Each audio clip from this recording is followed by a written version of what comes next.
and I heard a birdie whisper to me that early next year something is going to pop. But do you think my theory? I heard something big's happening at the end of this month. That's what I heard. This month, even. Yep. Okay. Somebody from the task force said, "I don't think you realize how perfect your timing is." I don't know. I don't know anything more than that, but we'll see. We'll see. Okay. Well, that sounds like amazing news, and I think we're all excited for that. The task force, as in the UFO office in the Pentagon, tasked with studying UAP. And regarding the perfect timing sentiment, it is clear that this individual was referencing the timing of James Fox's documentary, Moment of Contact, which came out on October 18th. If what this person from the task force told James Fox is accurate, that means we could be in for a whopper of a UFO report that is due on October 31st, 2022, which happens to fall on Halloween. As I understand it, just like last time with the June 25th report, there will be a classified and a public report. And we'll see the latter. And indeed, we are going to get the next UFO report on October 31st, just as scheduled, as stated in Brian Bender's recent article titled, New Territory, America's Top Aerospace Sleuths Join UFO Hunt. The Pentagon is also compiling a report to Congress due at the end of the month on its latest UFO findings. The report is still scheduled to be submitted to Congress on the 31st. Pentagon spokesperson Susan Goff said in an email, I want to cover an article that Bryce Zabel wrote on December 21st, 2021 in his Medium outlet called Trail of the Saucers. The article is titled, The Politics of UAP, the October Surprise of 2022. The calendar says unidentified aerial phenomena will be an issue next year in the United States midterm election. Politics and UFOs are about to mix as never before. Here's an excerpt from Bryce's article. What might it mean? History has to be looked at here. While many in the UFO UAP activist camp felt a certain degree of disappointment with the June 25th report, I was not one of them.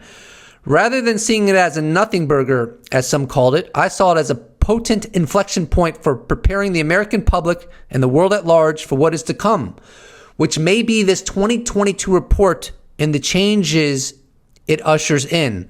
We're days away from that report. That previous June 25th report, while preliminary and only 9 pages long in its public unclassified version, still managed to state the following. The UAP we have been seeing and recording since the 2000s are real. They are not figments of anyone's imagination, and they are bona fide actual mystery that the country should be concerned about. The report calls them a danger to air safety and points out that they have an unusual interest in our nuclear assets. It is highly unlikely that these UAP have been made in America, as their capabilities exceed our own technology by a vast degree. It is equally unlikely that these UAP have been made by an adversary like Russia or China. After seeing that in cold, hard print, I like to say, do the math. If they're real and they're not made by us and they're not made by our adversaries, they must be made by someone. Virtually every account out there on these sightings concludes that they are intelligently controlled. Later, Bryce writes, the point is that the next report will have to build on what came before it. It will also be written at a time when the authors know damn well that if they try to obfuscate and dissemble, that there will be pushback from Capitol Hill. A link to Bryce's very thought-provoking article is in the description below. Here's what Jeremy Corbell had to say about the upcoming few months. Should be an interesting few months for the UFO puzzle. It's confirmed the Pentagon's next UFO report will be on time and released by the 31st of this month, and the language in the National Defense Authorization Act would open a door for UFO whistleblowers. It's an invitation. So the point of this video was to bring you up to speed on what's coming down the pipe, to review the June 25th report a little bit, and to inform you that we will get a new report on October 31st. And that was verified, I think it was yesterday, with Brian Bender's Politico article, because there was some talk that maybe the report would be delayed, but as it appears, the report will not be delayed. We will get it by at least October 31st. And just as there's a classified portion, there is a non-classified portion, which we'll get to look at. And it'll be fascinating to compare it to the June 25th report. Are we going to get more details?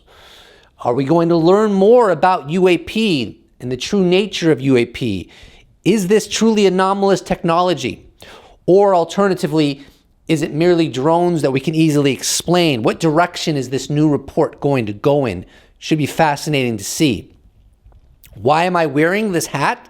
Which is probably a question you've been asking since this video began. I don't know, but maybe there's a little bit of symbolism here. This, whatever this is has an absurdity to it, but so does the phenomena. The phenomena is absolutely absurd. It is not prosaic. It's not mundane. And it's not boring by any stretch of the imagination. I personally believe, though I could be absolutely wrong, that some of these UAP are stemming from non-human intelligence with much better technology than us. And it gets really weird. But I look forward to the Halloween UFO report. Yeah, let's just call it the Halloween UFO report while we're at it. And of course, I'll be covering that when that day comes, which is very, very soon. And I love the fact that James Fox was told by someone in the UAP task force that his timing with the release of the moment of contact was really on point, because something at the end of October is coming that's going to be very significant. Well, there you have it. It's UAP season. Please do not forget to subscribe. And if you'd like to support this channel, you can check out my merch shop where I sell t-shirts. You could become a patron. You could become a YouTube member. You could even give me a one-time donation. All those potentialities are in the description box below. Or you could just slap a like on this bad boy and I'll appreciate it so much. I'm really tired, but I'm making a video for you. And I think what I'm supposed to say now is, I will see you in the next episode. Special thanks to all patrons, YouTube members, those that have bought merch, those that have given me a one-time donation. I couldn't do without you. Thank you so much. See you in the next episode.